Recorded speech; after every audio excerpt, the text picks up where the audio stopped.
Hey guys! Welcome back sa BR Backyard. And for today's video, mag-update na tayo agad-agad sa ating mga flower horn. So, bali wala pa talaga sa plano natin ang mag-upload ng update about dito sa mga flower horn grow out natin.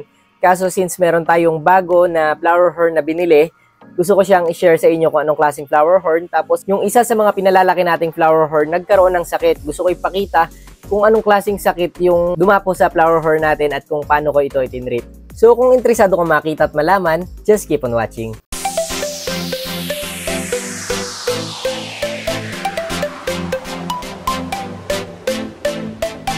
So bago tayo mag-update doon sa may sakit natin, update muna tayo sa ating mga flower horn.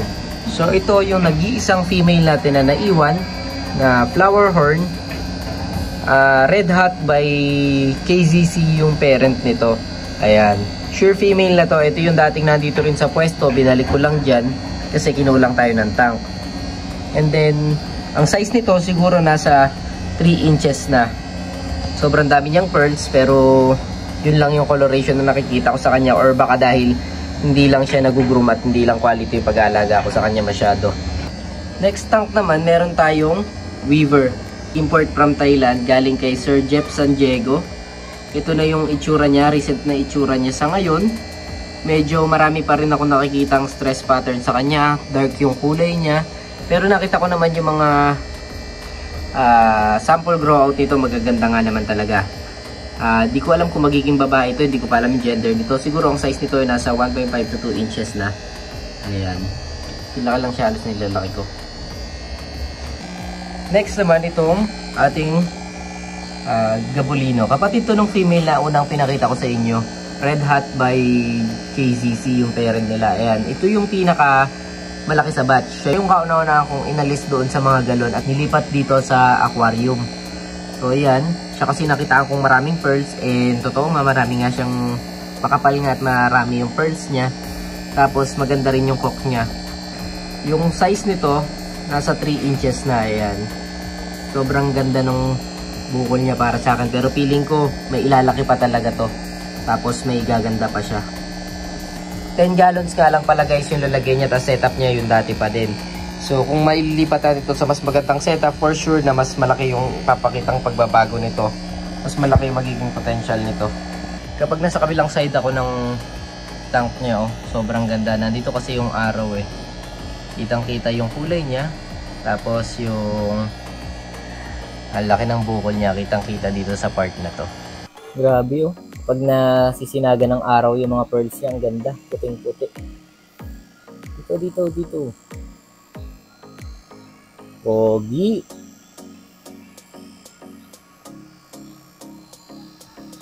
Medyo malabo lang yung tubig kasi nag-water change ako. Sinabayan ko na ng water change yung pagpapalit natin ng tubig sa may sakit.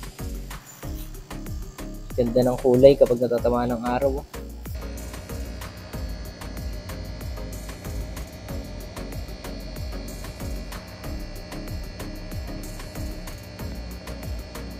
Bali, kung hinahanap nyo pala guys, yung silk na iniwan ko noon, nai-out na natin siya agad. Pinalit ko siya ng ibang isda. Kasi yun nga, dumating yung weaver natin and medyo tinabangan agad ako sa plain color ng silk. So, ngayon guys, ipapakita ko sa inyo yung isa pang flower horn na hindi ko na ipapakita pa sa inyo, yung nagkasakit niya. Ipakikita ko sa inyo yung nangyayari sa kanya, kung anong sakit yung dumapo sa flower horn natin na yun. Tapos yung mga methods na ginawa ko para i-treat yung sakit niya. So ito guys, nung kahapon, napansin ko na may ibang kinikilos yung ating flower horn, and kapansin-pansin na nagbago yung coloration niya. Nag-drop cock yung isa nating flower horn. Tapos yung isa niyang mata, ayan o, makikita niyo may fungus. Pati yung uso niya, hindi ko alam kung bakit siya nagkaganito kasi regular naman tayong may water change at di rin naman tayo nag-overfeed. Siguro hindi na enough yung filtration na kayang ibigay nito. So ngayon, ang naging action ko lang kahapon, since wala pa tayong medication na available, nag-water change ako ng 50%, tapos naglagay ako methylene blue, pansamantala. And then nag-research ako ng konti at nagtanong-tanong na pwede raw gumamit ng mga aquarium medication kagaya ng Melafix or iba pa na pang-treat sa cloudy eye, pero meron din naman mga nag-advise ng Teracycline. So ito muna yung pagtsatsagaan ko kasi available to sa mga butika. Di ko lang alam kung magbebenta lahat ng butika nito nang walang reseta. Pero since sa isda lang naman natin siya gagamitin, napagbentahan tayo. And then nakapanood na rin ako ng ilang videos kung paano gamitin yung Tetracycline talaga na antibacterial para panggamot dito sa cloudy eye. So itatry ko lang kung ano yung na-research ko, i-apply natin. And then titingnan natin kung mag-i-improve yung status ng mata niya. So ngayon guys, tatanggalin muna natin lahat ng filtration, tapos yung heater, and then scrub natin yung mga lumot. Tapos 50% water change tayo, tsaka tayo maglagay ng Tetracycline. So tanggalin muna natin lahat ng nakakasagabal para malinis na rin natin overall yung tank. Tanggalin natin lahat ng lumot, yung mga heater. Ayan. Pati itong filtration natin, lilinisin ko na. Since naglagay naman ako ng Met Blue dito, for sure, hindi nabuhay yung mga beneficial bacteria dito. Kumbaga, total reset ang gagawin natin. Kaya na natin tong thermometer. Clean ko pala muna yung flower horn natin para kahit pa paano hindi siya ma-stress sa pag-scrub natin.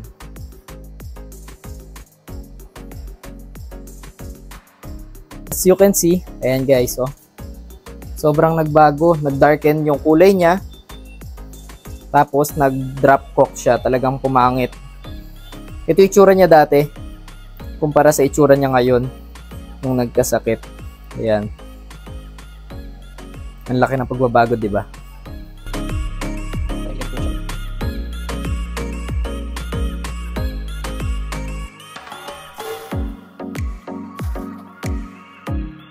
Yung filter box naman na ginamit natin, sinugasan natin ng tap water, tapos patutuyuin muna natin siya. Hindi ko ito gagamitin sa ibang tank kasi baka mamaya may bacteria or virus na nandyan pa sa filter na yan. So para makaiwas lang. Ito namang heater na to gagamitin ko kapag kailangan. Pero sa ngayon kasi, yung temperature ng tubig umaabot up to 33 degrees Celsius. Acclimate lang natin siya dito. Ayan, sa bago niyang tubig. Kapag nailipat na uli natin yung flower horn natin na may sakit sa ating bagong tank, pwede na tayo maglagay nitong Tetracycline. So kukuha lang tayo ng isang capsule, tapos hatiin natin sa gitna. Kuha lang tayo ng isang capsule ng Tetracycline na yan. Tapos bubuksan natin yung mismong capsule. Tapos yung powder, ilalagay natin direct doon sa tank. Ayan, kulay yellow yung powder niya sa loob. Ilalagay lang natin sa tank.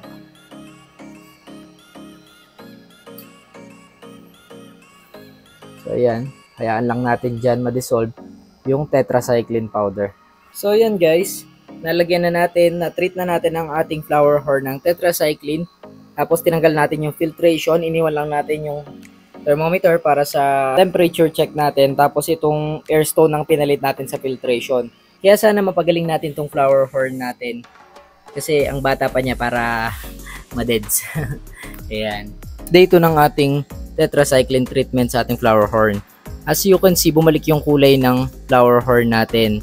Nawala halos yung stress patterns. Tapos lumitaw yung pagka-pinkish tsaka manilaw-nilaw na kulay ng ating flower horn. Pero yung mata niya medyo blur pa rin. Ayan, bumalik na yung ganda ng kulay ng flower horn natin. Drop cock pa rin siya o wala pa rin, impis pa rin yung kanyang cock. Tapos nakikipag-interact na siya sa finger. Medyo nakikipag-interact na siya sa finger. Ayan, mapapansin nyo. So medyo nagiging active siya, tapos gumanday kulay niya. And sa tank naman, medyo pinkish yung kulay ng tubig, gawa ng Tetracycline na nilagay natin. Tapos, nagkaroon ng formation ng foam dun sa ibabaw. Ayan. Ilinisin na lang natin yan. And then, isasaypaw natin yung mga dumi sa ilalim ng tank. Day 3 ng update natin sa treatment ng ating flower horn. Ayan, kung makikita nyo, sobrang pink na ng tubig. May mga foam pa rin na namuo dun sa surface. Tapos, blur pa rin yung isa niyang mata. Pero, yung cock niya, ayan, good thing yung cock niya, medyo kumakapal na uli. Medyo tumataba na uli yung cock niya. Tapos, nakikipag-interact na siya ng mas active ngayon. Tapos, medyo nag-subside na rin yung pamamaga sa bibig niya at sa mata niya, kung makikita nyo. Compare kahapon. Ayan, no? Nakiki-interact na siya kahit dun sa side na mata niya, kahit dun sa side ng blur niyang mata, nakikita niya na siguro yung kamay ko. Ang gagawin natin ngayon, water change tayo ng 50 to 60%. Magpapalit tayo ng another stock water. Buwasan lang natin yung Tetracycline na nandito sa tubig, kaya malaking water change tayo, 50 to 60%. And then, mag-a-add up tayo uli. Tapos, tsaka tayo maglalagay ng isa uling capsule ng Tetracycline hanggang mawala na tuluyan yung pamamaga ng mata niya, tsaka yung pagiging blur. Mukha namang umu-okay siya sa tetracycline eh. Tapos yung nagpapakain nga pala ako guys siguro mga nasa 3 to 4 pellets lang pinapakain ko sa kanya. Ang usual na pinapakain ko sa kanya, nasa 6 to 8 pellets.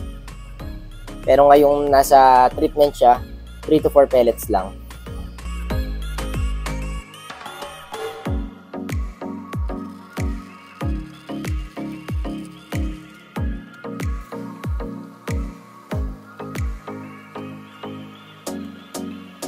Ganyan kababang tubig yung itinira lang natin sa ating flower horn na may sakit para talagang mabawasan yung gamot na nakalagay dyan bago tayo mag-add up ng bago.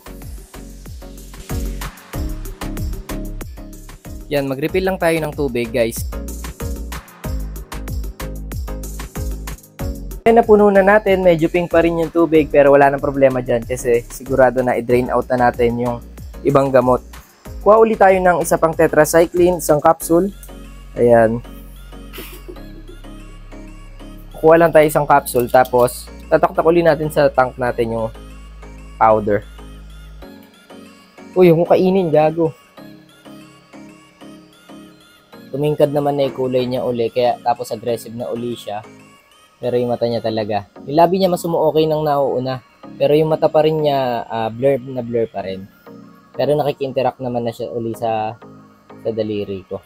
So, good sign yon na nag-i-improve talaga sa tetracycline yung ating flower horn na may sakit.